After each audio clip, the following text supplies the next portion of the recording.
कर्नाटक से एक ऐसी घटना सामने आ रही है जिसमें आरोपियों की मानसिकता को समझा जा सकता है कि वे कितने विकृत मानसिकता रखते होंगे। एक छात्र को परीक्षा केंद्र में प्रवेश नहीं करने दिया गया।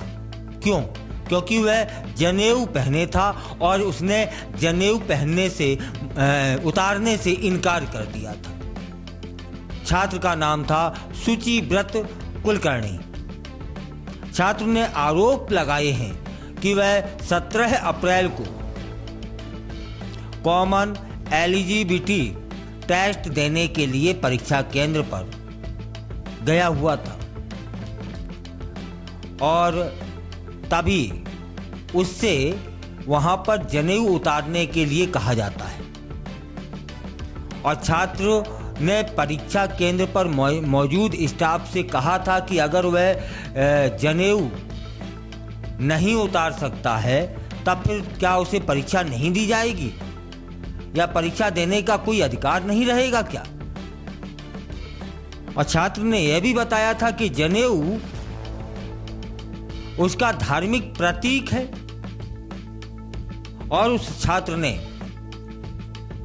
जनेऊ उतारने से बिल्कुल इनकार कर दिया गया और जब उसने इनकार कर दिया तब फिर परीक्षा केंद्र में उसको प्रवेश नहीं दिया गया। इस पर कार्रवाई हो गई है।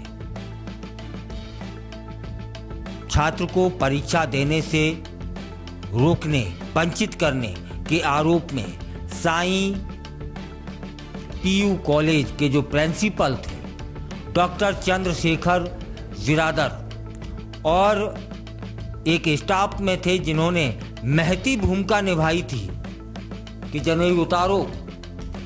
उनका नाम था सतीश पवार। इनको सस्पेंड कर दिया गया है।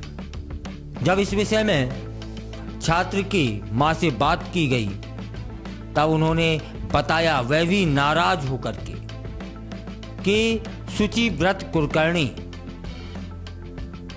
एक धार्मिक छात्र हैं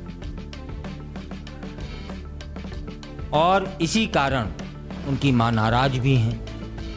नाराजगी जताते हुए उन्होंने कहा कि मेरे बेटे ने वहां पर कहा था कि वह जनेऊ को नहीं हटा सकता है अपने शरीर से क्योंकि यह हमारी धार्मिक आस्था से जुड़ा हुआ है।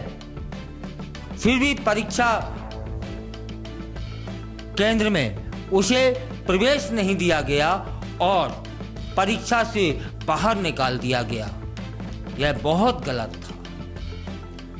तब फिर छात्र की मां ने सरकार से मांग की कि या तो उसके बेटे के लिए दोबारा से परीक्षा करवाई जाए या फिर उसे किसी अच्छे कॉलेज में दाखिला दिलवा दिया जाए और उसकी फीस सरकार स्वयं या फिर कॉलेज वहन करे।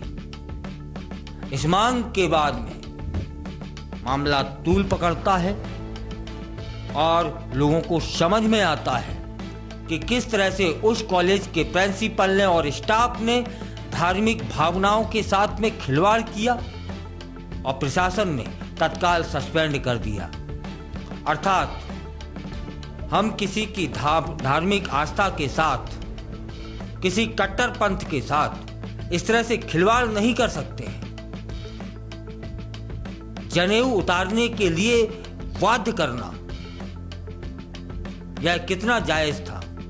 यहां तो वाकई में पीठ थपथपानी पड़ेगी उस 17 वर्षीय छात्र की कि जिसने अपनी परीक्षा को दरकिनार कर दिया लेकिन अपनी आस्था को बरकरार रखा कि नहीं, मैं जनेऊ नहीं उतार सकता, आपको मुझसे परीक्षा दिलवानी है तो दिलवाओ और नहीं दिलवानी तो मत दिलवाओ। वाह, वाकई में सराहनीय कार्य किया है इस छात्र।